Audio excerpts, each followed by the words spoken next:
Mag-tubeless kami ng rayos ngayon. Ito ang gamit namin. Duct tape. Yung duct tape, ganito tatak ang hanapin nyo kung gagayahin nyo. Mas maganda tong duct tape na to. Tapos, ito yung sealant natin. Nakita nyo ang daming laman. Oh. Hindi siya puro tubig.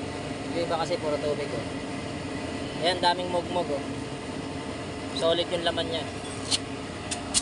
Ganyan ang paglagay. Oh. Tigalagay ko nga pala ang gwapong-gwapong si Bayaw. Ito lang yan sa Tres Hermanas. Yan, ganyan lang ang paglagay ha. Uubusin nyo yung isang buka na no, isang...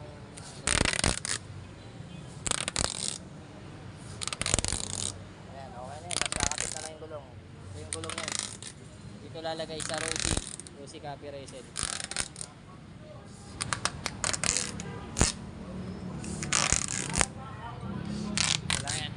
Tres Hermanas 10 Avenue.